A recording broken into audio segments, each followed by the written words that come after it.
विशालगढ़ का किला हर रात कुछ कहता था, कुछ अनकही कहानियाँ, कुछ खोए हुए राज। साल 2025 था। इतिहास की छात्रा रिया विशालगढ़ रिसर्च प्रोजेक्ट पर आई थी। रात दिन विशालगढ़ की रानी सुन्यान के जीवन पर काम कर रही थी, लेकिन तभी उसकी नजर एक पुराने कागज पर पड़ी।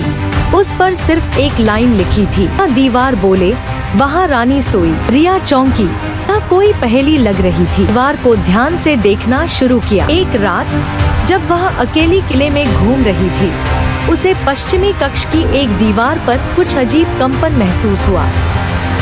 हल्की सी खरोंच मारने पर वहाँ की परत झड़ गई। पीछे एक पुराना दरवाजा था।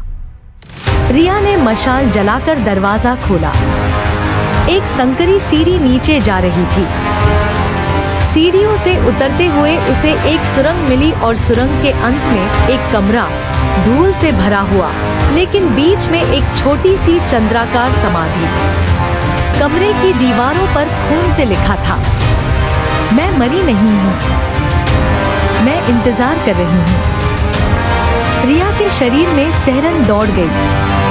तभी हवा का तेज झोंका आया और दरवाजा बंद हो गया। मशाल बुझ गई।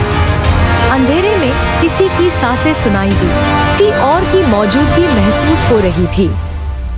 रिया, एक धीमी आवाज आई।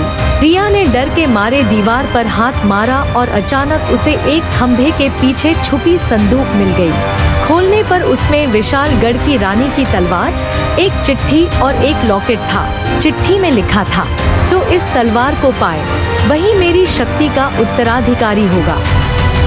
पर याद रखो, सच्चे इरादे और साहस के बिना यह शक्ति तुम्हें खत्म कर देगी। अचानक कमरे की दीवारें हिलने लगी। रिया ने जल्दी से तलवार और लॉकेट उठाया। दरवाजा खुला और वह किसी तरह बाहर भागी। पर जब वह बाहर आई, उसकी आंखें बदल चुकी थी।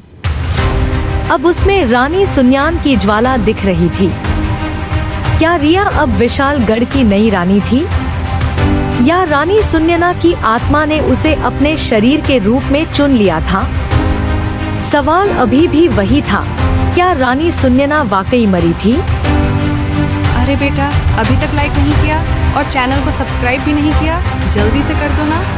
मैं तुम्हारे लिए भी स्पेशल वीडियो लाऊंगी।